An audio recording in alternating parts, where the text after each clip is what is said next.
नमस्कार दोस्तों।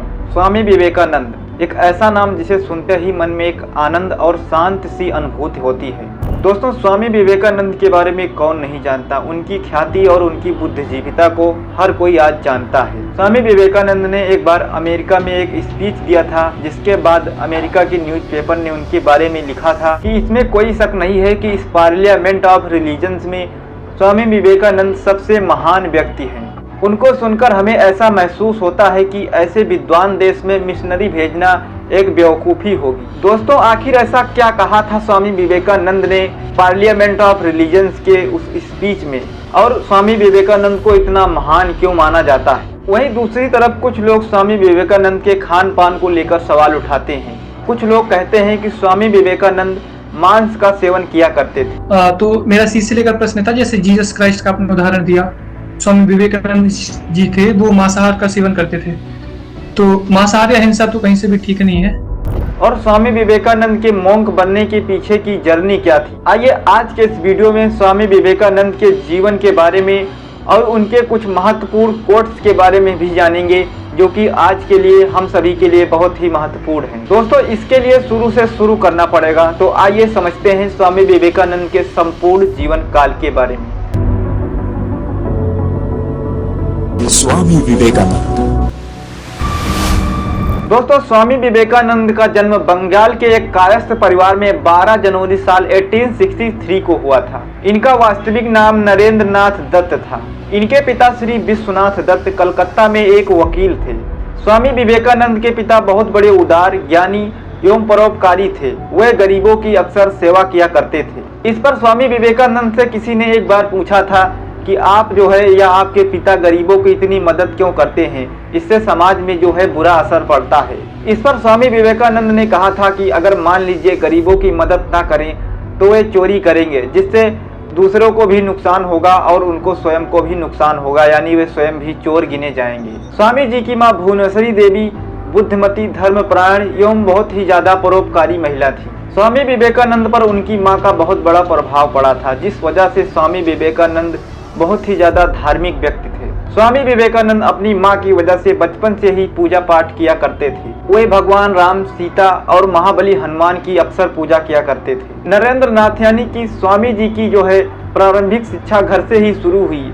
ये बहुत ही ज्यादा कुशाग्र बुद्धि एवं चंचल थे। दोस्तों, स्वामी विवेकानंद ने मात्र 7 साल की उम्र में ही पूरा व्याकरण रट डाला था। इतना ही नहीं, उनका पढ़ाई के साथ साथ खेल कूद, संगीत, नाटक एवं अन्य चीजों में भी बहुत ज्यादा रुचि थी। 16 वर्ष की उम्र में उन्होंने मैट्रिकुलेशन यानी कि हाई स्कूल की परीक्षा पास की और उसमें प्रथम श्रेणी का स्थान मिला। इसके बाद उन्होंने प्रेसिडेंसी कॉलेज में प्रवेश लिया और उसके बाद जनरल असेंबली इंस्टीट्यूट में पढ़ने लगे। अध्ययनशील नरेंद्र नाथ दत्त का जीवन बड़ा संयमी था। वे ब्रह्मचर्य का पालन करते थे और प्रार्थना, उपासना और ध्यान में भी मग्न रहते थे। साल 1881 में जब स्वामी विवेकानंद कलकत्ता में स्थित दक्षिणेश्वर मंदिर में गए हुए थे, तब वहीं पर उन्हें रामकृष्ण परमहंस से मिलने का सौभाग्य हुआ। एक बार रामकृष्ण परमहंस ने स्वामी विवेकानंद से अपने सत्संग को गाने के लिए कहा। जब स्वामी विवेकानंद ने परमहंस के सत्संग को गाया तो वह सत्संग सुनकर रामकृष्ण परमहंस उनसे अत्यंत प्रभावित हुए।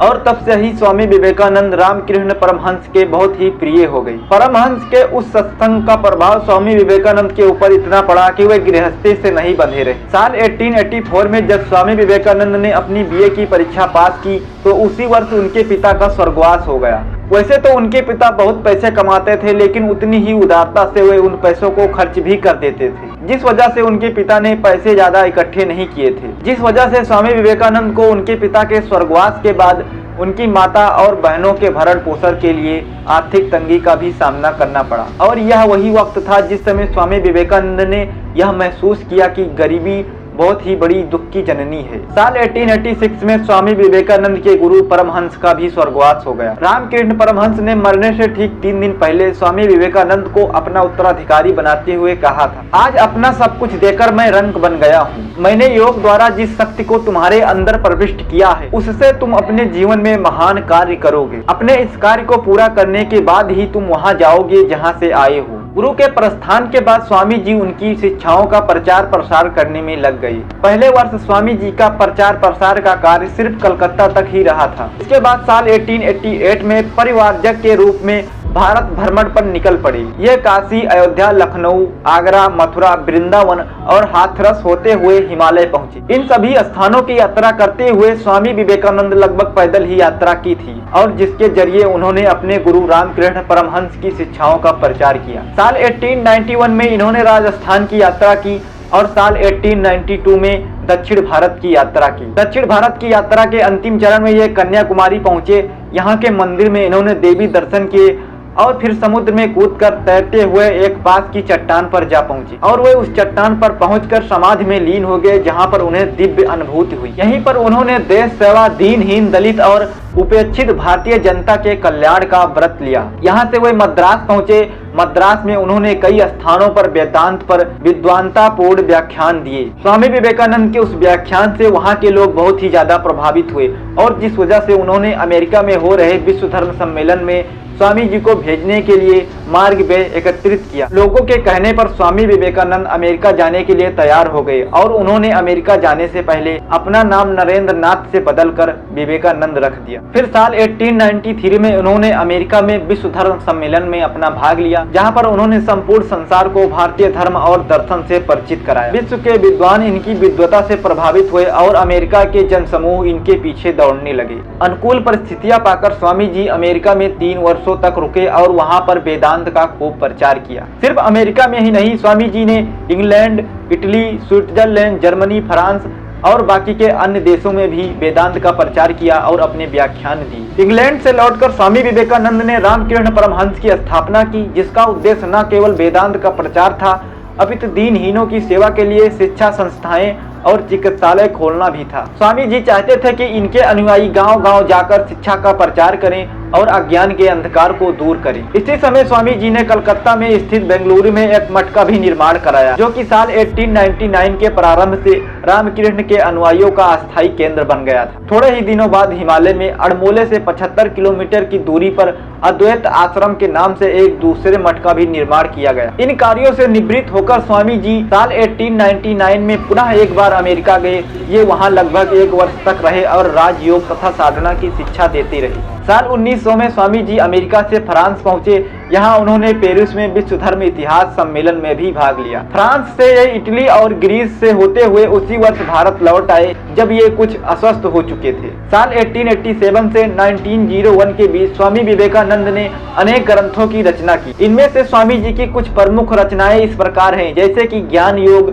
कर्म योग, भक्ति योग, राजयोग, प्रेम योग, धर्म विज्ञान, हिंदू धर्म, व्यवहारिक जीवन में वेदांत, प्राच्य और पाश्चात्य, मेरे गुरुदेव, धर्म रहस्य, हमारा भारत, वर्तमान भारत और शिक्षा मुख्य हैं। अब इनके पूरे साहित्य और मुख्य भाषणों को विवेकानंद साहित्य के नाम से 10 खंडों में प्रकाशित किया गया है। दोस्तों, पहले स्वामी विवेकानंद ईश्वर यानी कि भगवान में विश्वास नहीं करते थे, जिस पर स्वामी जी ने एक बार अपने गुरु रामकृष्ण परमहंस से पूछा था कि आपने क्या भगवान को देखा है। तब रामकृष्ण परमहंस ने स्वामी जी से कहा कि हाँ, मैंने भगवान को देखा है।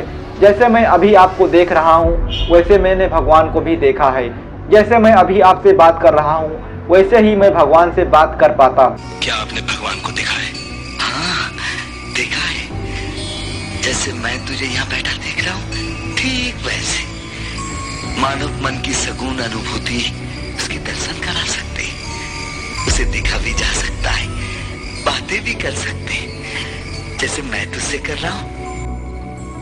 धर्म और दर्शन के प्रति स्वामी जी का दृष्टिकोण बड़ा ही वैज्ञानिक था। स्वामी विवेकानंद जी ने स्पष्ट किया था कि कला, विज्ञान और धर्म एक ही परम सत्य को व्यक्त करने के 3 विभिन्न साधन हैं। स्वामी जी ने एक बार कहा था कि जब विज्ञान का शिक्षक यह कहता है कि समस्त वस्तुएं एक ही शक्ति की द्योतक हैं, तो क्या आपको ईश्वर की याद नहीं आती है, जिसके विषय में आपने उपनिषदों में पढ़ा है, और यही तो अद्वैत वेदांत कहलाता है। यानी कि अद्वैत वेदांत को ही स्वामी जी सार्वभौमिक विज्ञान धर्म बताते थे। मनुष्य के विकास के संबंध में स्वामी विवेकानंद जी का दृष्टिकोण बहुत ही व्यापक था। स्वामी विवेकानंद के अनुसार शिक्षा के कई उद्देश्य थे। इनमें था शारीरिक विकास, मानसिक एवं बौद्धिक विकास, समाज सेवा की भावना का विकास, नैतिक एवं चारित्रिक विकास, व्यावसायिक विकास, राष्ट्रीय एकता एवं विश्व बंधुता का विकास, धार्मिक शिक्षा एवं आध्यात्मिक विकास था। दोस्तों आइए समझते हैं कि आखिर स्वामी विवेकानंद ने अमेरिका के शिकागो में आखिर ऐसा कौन सा भाषण दिया था जिसकी चर्चा पूरे विश्व में की जाती है। 11 सितंबर साल 1893 को वर्तमान कला संस्थान स्थल पर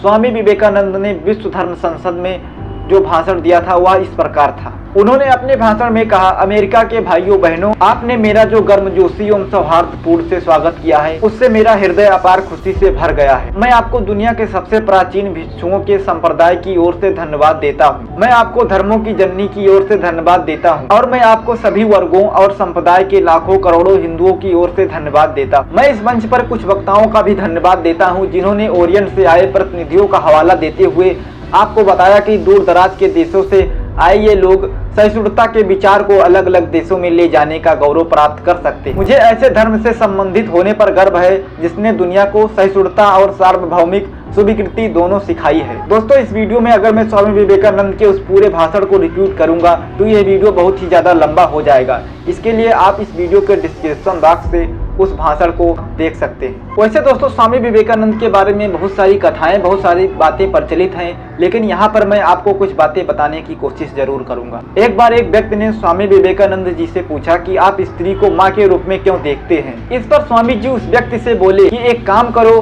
5 से यानी करीब 4.5 किलो वजन का एक पत्थर अपने पेट पर लपेट कर बांध लो और करीब 24 घंटे बाद आना। उस व्यक्ति ने पेट में पत्थर बांध लिया और 24 घंटे के बाद वह व्यक्ति पेट पर बंधे पत्थर के साथ स्वामी जी के पास पहुंचा और बोला, आपने जो मुझे 24 घंटे की मुसीबत दे दी, अब मेरे प्रश्न का मुझे उत्तर मिल गया है। विवेकानंद जी ने कहा कि तुम्हें यह मुसीबत लग रही थी। सोचो कि एक माँ शिशु को अपने गर्भ में 9 माह रखती है, सारा काम करती है और बच्चे को जन्म देती है, इसीलिए माँ पूजनीय है। दोस्तों एक बार स्वामी जी अमेरिका में एक बगीचे में टहल रहे थे। तब कुछ अमेरिकी लोगों ने उनके सादे कपड़े और पगड़ी को देखकर उन्हें जज करने लगे और उनका मजाक उड़ाने लगे। इस पर स्वामी जी ने उन अंग्रेजों से पूछा कि क्या आपके देश में लोगों को कपड़ों से जज किया जाता है।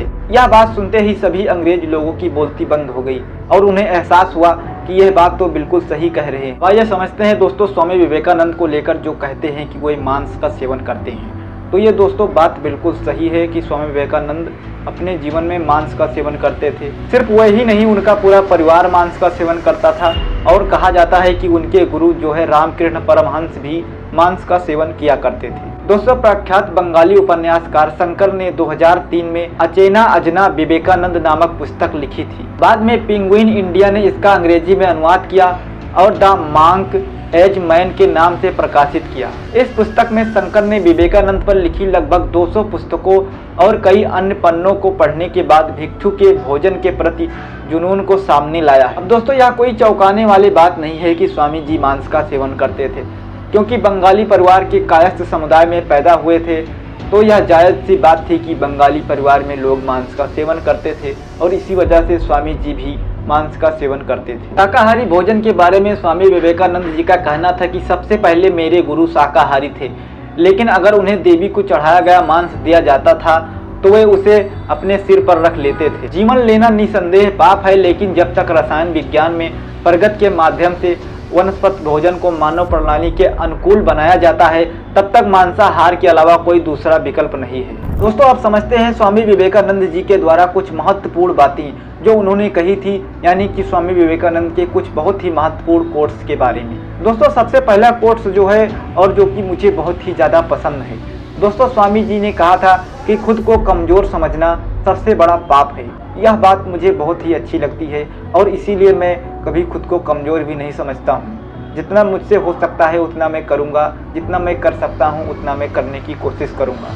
दोस्तों स्वामी जी कहते थे कि जितना बड़ा संघर्ष होगा जीत उतनी ही बड़ी शानदार होगी। स्वामी विवेकानंद के अनुसार जब तक आप खुद पर विश्वास नहीं कर सकते तब तक आप ईश्वर पर विश्वास नहीं कर सकते। स्वामी विवेकानंद के अनुसार एक समय में एक काम करो और उस काम में अपनी पूरी जान डाल दो, बाकी सारे काम को भूल जाओ। स्वामी जी के अनुसार जब तक जीना तब तक सीखना, यानी कि सीखना ही जीवन का सर्वश्रेष्ठ शिक्षक है। दोस्तों, स्वामी विवेकानंद जी कहते थे कि जीवन में ज्यादा रिश्ते होना जरूरी नहीं है, बल्कि जो रिश्ते हैं उनमें जीवन होना जरूरी है। दोस्तों, स्वामी जी का मानना था कि जब लड़ाई दिल और दिमाग में हो तो हमेशा दिल की माननी चाहिए। दोस्तों, स्वामी विवेकानंद का मानना था कि यदि आपके जीवन में किसी भी दिन कोई समस्या ना आए तो आप समझ जाइए कि गलत रास्ते पर चल रहे हैं। दोस्तों, उनका मानना था कि पहले हर अच्छी बात का मजाक बनता है, फिर उसका विरोध होता है, उसके बाद फिर उसे स्वीकार कर लिया जाता है। स्वामी विवेकानंद जी का आखिरी और सबसे अच्छा विचार, उठो जागो और तब तक मत रुको जब तक कि सफलता की प्राप्ति ना हो जाए। बाकी दोस्तों, इस वीडियो में बस इतना ही। इस वीडियो में जो जानकारियां दी गई हैं, जो चीजें बताई गई हैं, उसे आप चाहें तो इस वीडियो के